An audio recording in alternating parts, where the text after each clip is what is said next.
I still remember the first time I noticed her not just as a teacher, but as a woman. It was the late afternoon, golden light pouring through the tall classroom windows, dust motes floating lazily in the air. The rest of the students had already left, but I stayed behind, pretending to finish my notes. She leaned over her desk, gathering papers, completely unaware of the effect she had on me. Her blouse clung just enough to show the outline of her figure, and her dark hair fell forward, brushing her cheek as she wrote something on the lesson plan. Her name was Miss Hartwell. English literature. Older than me by at least 15 years, though her energy, her sharpness, her way of carrying herself made her seem timeless. She wasn't the kind of woman who tried to look young. She didn't need to. Confidence had aged her better than makeup ever could. When she finally looked up, catching me still at my desk, there was the faintest hint of a smile. "You enjoy Shakespeare that much?" she asked, "or are you avoiding football practice again?" I fumbled for an answer. "Maybe both." Her smile widened, amused but unreadable. "Well, I suppose there are worse places to spend your time." It was in moments like that, half teasing, half serious, that I realized there was something else beneath her strict exterior. She wasn't just the teacher who corrected essays with red ink.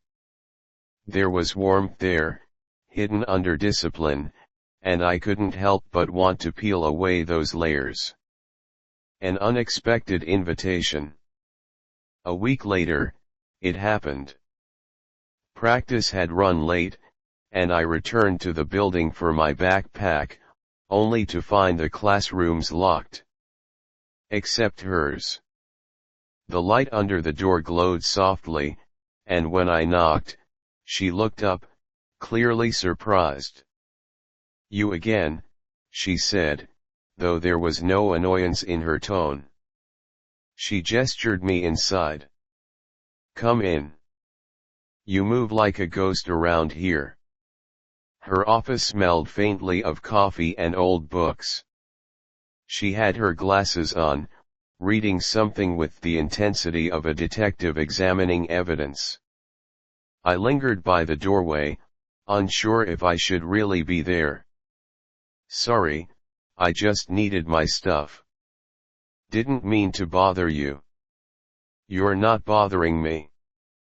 She waved me toward the chair opposite her desk. "Sit for a minute. You always seem like you want to say something, but never do." That caught me off guard. She had noticed. I sat down, heart thudding.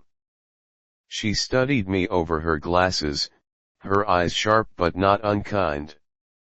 "You're intelligent," she said slowly, "but you hold back." "Why?" No teacher had ever asked me something like that. I wanted to shrug it off, but under her gaze, honesty seemed the only option. "I guess I'm better at watching than speaking. People don't usually listen anyway." Her expression softened just slightly. "That's not true. You just need the right audience." Something about the way she said it, calm, steady, with that undertone of challenge, made the air between us heavier. The first lesson. Over the next weeks, it became a pattern. I stayed after class, and she let me. Sometimes we discussed literature. Other times she simply asked about my life, in that way adults rarely do, without judgment. But gradually, her questions shifted. They became more personal. "Do you ever get bored with people your age? What do you actually want, if you stop doing what's expected? Do you know how much potential you waste when you pretend you don't care?" Her voice wasn't gentle when she asked these things, it was firm, almost commanding. And yet, I couldn't stop myself from answering. There was something intoxicating in her authority. Something I didn't want to admit out loud. One night, when the hallways were already dark, she leaned back in her chair and studied me with that same unreadable half-smile. "You know," she said, "you follow instructions better than most adults I know. When I tell you to read something, you don't just skim it, you absorb it. You let yourself be guided." I swallowed hard, because her words carried an edge, something beyond academics. Her eyes lingered on me, measuring my reaction. That can be a strength, if you trust the right person. The silence after that was electric. I could feel it in my chest, my throat, my hands gripping the chair. I didn't dare break it. Crossing a line. It happened almost by accident. I was about to leave when she noticed a scrape on my hand from practice. "You'll infect it if you don't clean it," she said, standing and pulling open a drawer. She produced a small first aid kit and motioned for me to sit back down.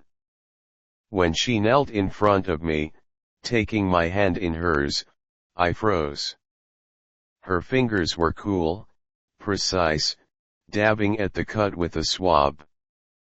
But it wasn't the scrape that made my pulse hammer, it was the nearness of her, the faint scent of her perfume, the way her hair brushed my knee as she worked.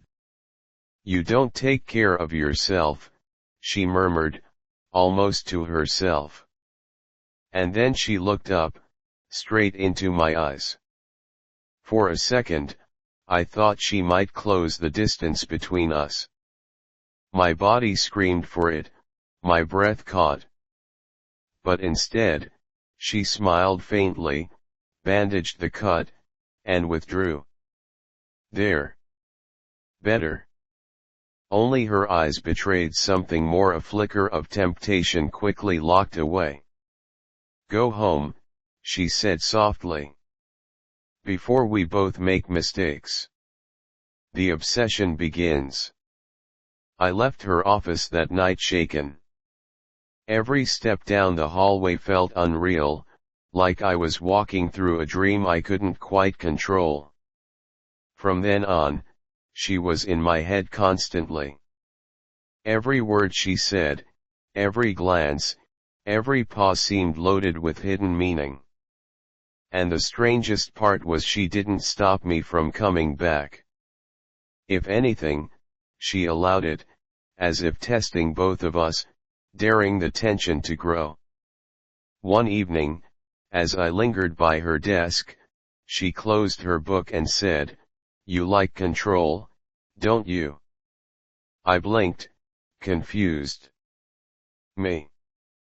She tilted her head. "No. That's not right. You like surrender. You like when someone else takes control." The air left my lungs.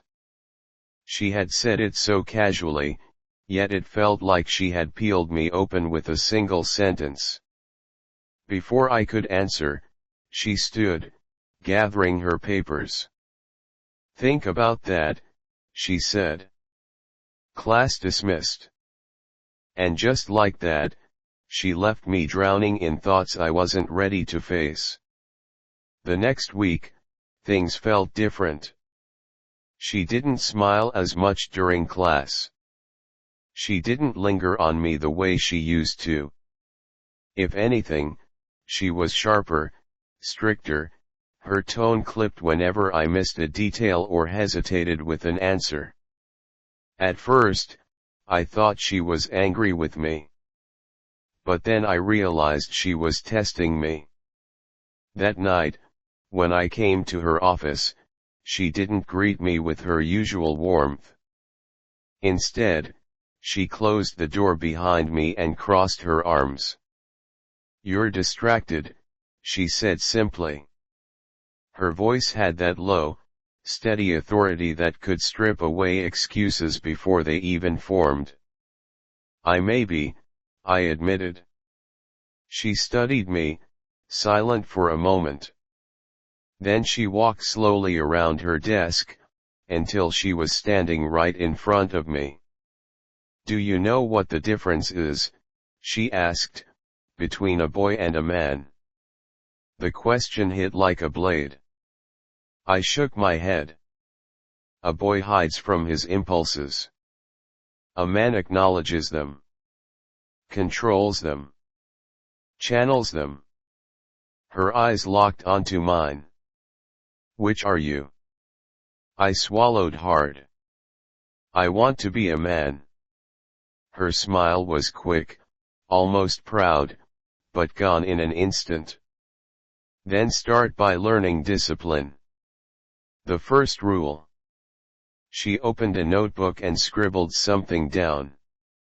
Then she tore out the page and slid it across the desk. Written in her sharp handwriting were 3 words. Sit. Watch. Listen. I looked up, confused. "That," she said, "is your first rule. If you're going to stay here after hours, you do not speak until I allow it. You sit, you watch, you listen. Do you understand?" My pulse spiked. This was no longer about literature. This was something else, something far more dangerous. "Yes," I said, my voice barely above a whisper. "Good," she said softly. "Now sit." I did. For the next hour, she ignored me completely, returning to her grading, her books, her coffee. The only sound was the scratch of her pen and the turning of pages. But the rule changed everything. I wasn't just sitting there. I was obeying. And the strange truth was I liked it. The second rule. The next day, she added another rule. "No phones," she said, taking mine from my pocket before I could protest. She placed it in her drawer and locked it with a click. "Distractions are for children. If you're going to give me your attention, it will be all of it." I felt stripped, exposed. But at the same time, the act of surrender sent a thrill through me I couldn't name. When she caught my expression, the corner of her mouth lifted. "You learn quickly." And then she returned to her work, as if nothing unusual had happened. Pressure. Days passed. Each time I visited, she introduced a new rule. Some were simple. No slouching. Always look at her when she spoke. Never interrupt. Others were more subtle. She once placed a book in my hands and told me to hold it without moving until she was finished grading a stack of essays. My arms ached, but I didn't dare put it down. When I finally faltered, she looked up, expression unreadable. "You lasted longer than I expected," she said. "But you'll do better next time." Her words weren't cruel, they were deliberate, like she was shaping something inside me. And the strange part was, I wanted her approval more than anything. Breaking point. One evening, after nearly an hour of silence, I couldn't hold back anymore. "Why are you doing this to me?"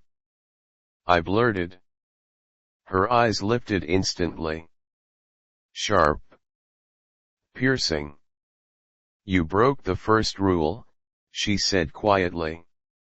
"I'm sorry, I just..."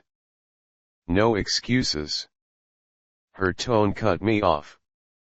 She rose from her chair and walked over, heels clicking softly against the floor. She stopped just in front of me, close enough for me to feel the faint heat radiating from her body. She leaned down, her lips almost brushing my ear. "If you can't obey," she whispered, "you don't deserve to be here." The words weren't loud, but they shook me. When she pulled back, her eyes searched mine. For a long moment, I thought she might actually send me away. Instead, she reached out, slowly, deliberately, and placed her hand on my chin, tilting my face upward. "You want answers?" she asked. "Yes." My voice cracked. Her fingers lingered on my jaw, her thumb grazing just enough to make me shiver. "Then earn them." And with that, she let go, returning to her desk as if nothing had happened. A dangerous comfort. That night, I left with my head spinning. Part of me wondered if I should stop. If this had gone too far. She was my teacher, after all. Older, wiser, in control of everything. But another part of me, the part that had sat silently under her rules, the part that thrilled at her authority, knew I couldn't stay away. She was giving me something no one else had ever offered: structure, challenge, a chance to prove myself in ways I didn't know I needed. And beneath it all, there was something else. Something she never said out loud, but I could feel every time her eyes lingered a second too long, every time her voice softened at the edge of a command. Desire. And if she wanted me to obey to earn it, I would. The rules had become second nature. I didn't slouch. I didn't check my phone. I didn't speak unless she allowed it. And with each new rule, I felt myself slipping further into her gravity, orbiting her every movement, every word. It was both terrifying and addictive. But nothing prepared me for the night she introduced the fourth rule. The fourth rule. She was grating again, the quiet rhythm of her pen filling the room. I sat in silence, waiting, like always. Then she looked up suddenly, eyes sharp. "Stand," she ordered. I obeyed instantly, heart thudding. She studied me for a moment, then pointed to a spot beside her desk. "Closer." I moved until I was standing directly at her side. Her gaze swept over me slowly, deliberately, as though she were cataloging every flaw, every hesitation. Finally, she leaned back in her chair. "The fourth rule," she said softly, "is trust. If I tell you to do something, you do it. Without hesitation. Without question." I swallowed hard. "Even if..." Her eyes cut into mine. "No conditions. Trust is either complete, or it isn't trust at all." The room felt unbearably hot. My pulse hammered in my ears. And then, without another word, she reached out and touched my wrist. The contact was light, just her fingertips resting against my skin, but it sent a current through me. "Good," she murmured, almost to herself. "You didn't pull away. A test of trust." She stood, moving so close I had to tilt my head back slightly to meet her eyes. "Close your eyes," she said. I hesitated just for a heartbeat, then obeyed. The silence that followed was agonizing. My senses sharpened, desperate to read the air. I felt the faint brush of her hand on my shoulder. Then on my jaw.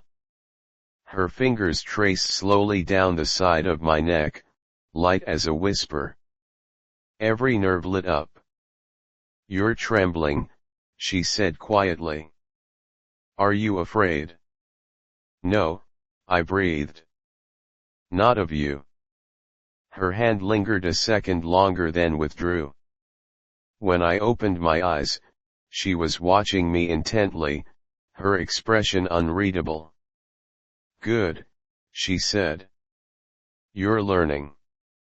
But the flicker in her eyes, the one she tried to hide, told me she was testing herself as much as me. The first break. The following evening, I arrived later than usual. Practice had run long, and I was still sweaty, my shirt clinging to my chest. When I pushed open her office door, she looked up, annoyed. "You're late." "I'm sorry, Rule number 1, she cut me off. "No excuses." Her tone was sharp, but beneath it, I thought I caught something else. A glance that lingered on me longer than it should have. She set down her pen and rose from her chair. Slowly. "Come here." I obeyed, heart racing. She circled me once, like a predator measuring its prey. Then she stopped in front of me, so close I could feel the warmth radiating off her body. "You think I don't notice," she said softly, "the way you look at me?" My breath caught. "You think I don't see how badly you want to cross that line?" Her voice had dropped lower now, almost a whisper. For a moment, the world narrowed to just her eyes, her words, the electricity crackling in the inches between us. And then she leaned in. Not quite touching, but close enough that I could feel the ghost of her breath against my lips. "Tell me," she whispered. "Do you want me to stop?" I couldn't speak. Every part of me screamed no. She searched my face, waiting. When I didn't answer, she smiled faintly, satisfied. Then, just as suddenly, she stepped back. "Good," she said. "You understand the risk.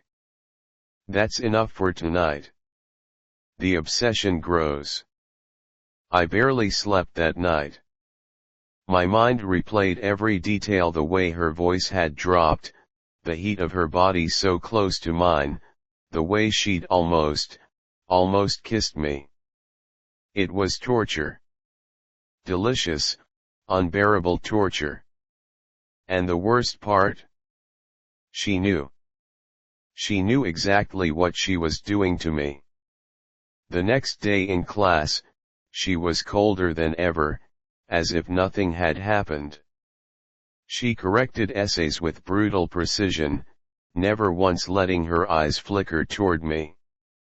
But I caught the faintest curve of her lips when I looked too long. A hidden smile that said, "Yes. I remember. And so do you."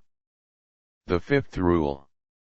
That evening, she waited until the halls were completely silent before speaking. "There's one last rule," she said. I sat forward, tense. Her eyes held mine, steady and unblinking. "The fifth rule is restraint. Not everything you want, you can have.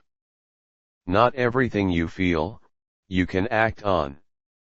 She let that sink in, then added, "Desire without control is weakness. Do you understand?" I nodded, though my chest felt tight. She stood, walked to the window, and let the silence stretch until I thought I might break. Then she turned, her expression softer than I'd ever seen it. "You're not weak," she said quietly. "But if you stay, you'll have to prove it." The way she said stay made it sound like an invitation. A warning. A promise. And I knew, in that moment, I wasn't going anywhere. The fifth rule haunted me for days. Restraint. She'd spoken it like a commandment, like something carved into stone. But restraint was impossible now. Every glance, every silence, every brush of her hand was torture. And the cruelest part? She knew. The more I obeyed, the more she tightened the leash. And the more she tightened it, the deeper I fell. Until the night she broke her own rule. Alone. It was raining hard outside, thunder rolling in the distance. The campus was nearly empty, the sound of raindrops hammering the windows filling her office. She looked tired that evening, hair slightly damp, blouse clinging faintly from the weather. She leaned against her desk, sipping tea instead of coffee, her eyes fixed on the storm. For once, I wasn't sitting across the room. She'd told me to stand by the window with her. Close. Too close. The silence stretched, heavy, thick. Finally, she spoke. Do you ever wonder, she said softly, what people would say if they knew you were here with me? My throat tightened. All the time. And yet you keep coming back. I can't stay away, I admitted. The words slipped out before I could stop them. Her head turned slowly, eyes catching mine. A storm of their own. You shouldn't say things like that, she whispered. Why not? Because, she set her cup down with trembling fingers. Because I might believe you. The break. The air between us snapped like a live wire. She reached for me first, her hand brushing my cheek, tentative at first, as though testing the weight of her own decision. When I didn't pull away, her fingers pressed harder, her breath catching as she whispered, "You make me reckless." And then her lips were on mine. It wasn't gentle. It was hungry, restrained only by the last threads of her control. Her hands framed my face, pulling me closer, as though she'd been holding back for far too long. I kissed her back without hesitation, every nerve in my body igniting. For a moment, there was nothing else, no rules, no classroom, no consequences. Just the taste of her, the heat of her body, the impossible truth that it was finally happening. When she finally pulled away, breathless, she pressed her forehead against mine. "This is wrong," she whispered. "We shouldn't." But her hands didn't let go. Confession.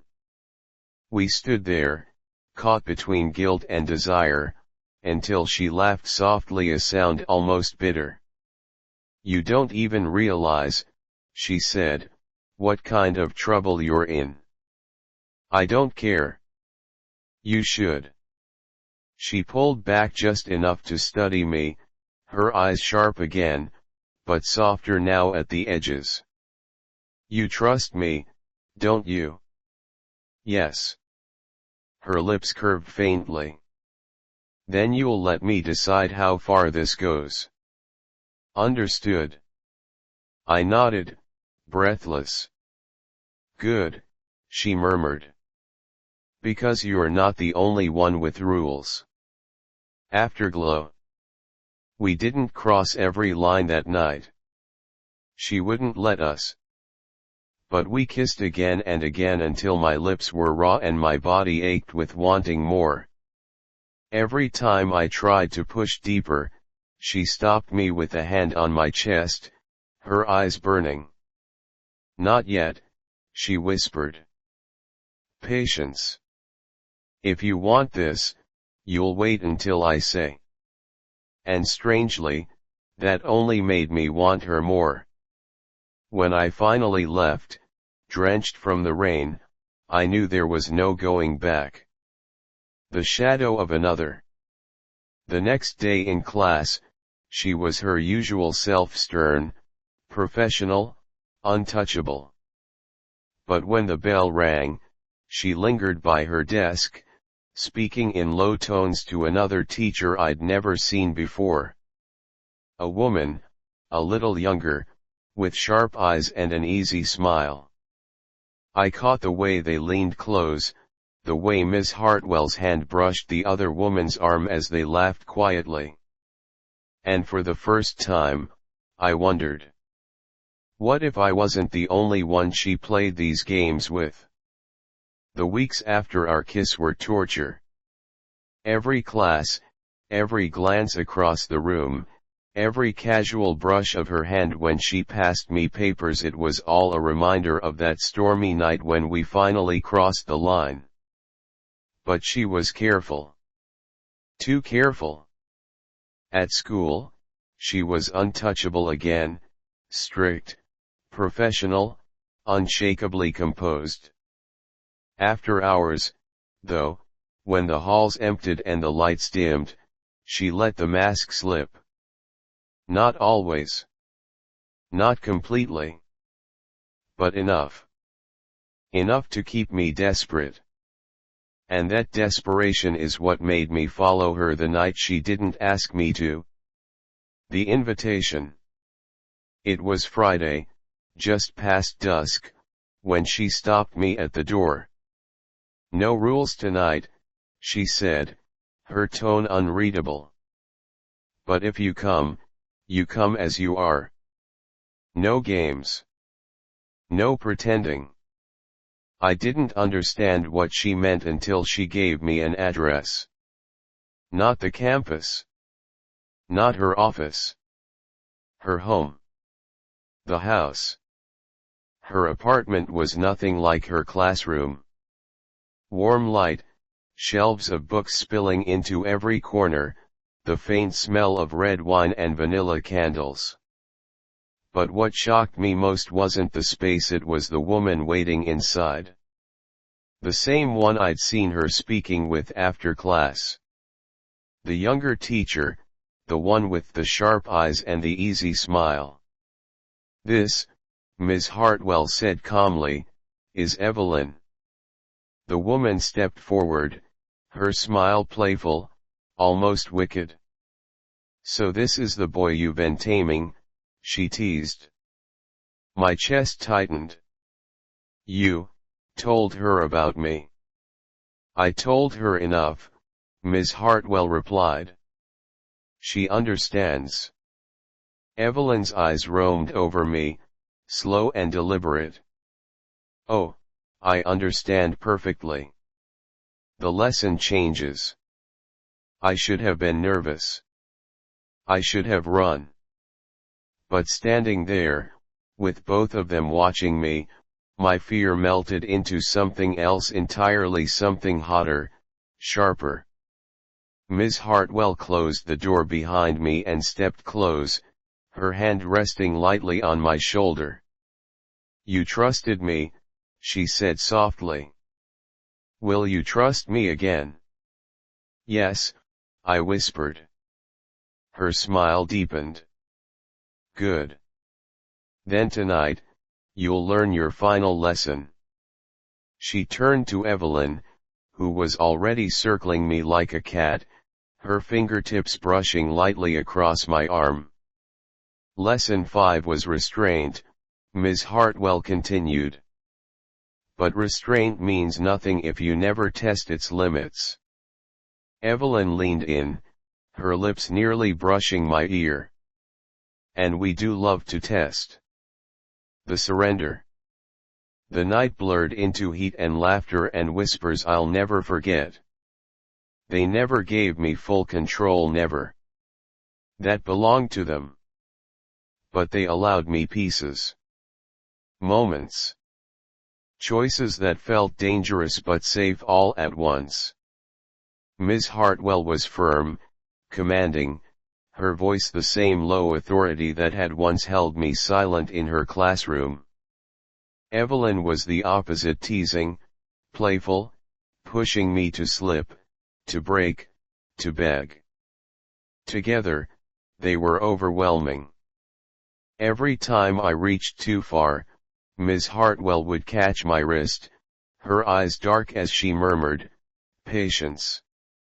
Every time I hesitated, Evelyn would whisper, "Don't be shy," with that wicked grin that made my pulse spike. It wasn't just about touch. It was about control. About trust. About surrendering to the storm I'd been fighting for months. The graduation. Hours later, when the candles had burned low and the city was quiet outside, I lay tangled between them, my body humming, my mind spinning. Ms. Hartwell traced a finger down my chest, her smile softer now, proud. "You've learned more than most men twice your age," she murmured. Evelyn laughed softly from the other side. "And he passed every test." I turned, meeting Ms. Hartwell's eyes. "So, what now?" She tilted her head, studying me like she had the very first night I'd stayed after class. "Now," she said. "Now the lessons really begin." And then she kissed me again, slow this time, lingering, like a seal on something unspoken. Epilogue: the rules remain. On Monday, in the classroom, she was the same as always, strict, professional, untouchable. But when her eyes met mine across the rows of desks, I knew the truth. The rules hadn't ended. They had only changed. And I would follow them, every single one. Because in her world, in their world, I wasn't just a student anymore. I was hers.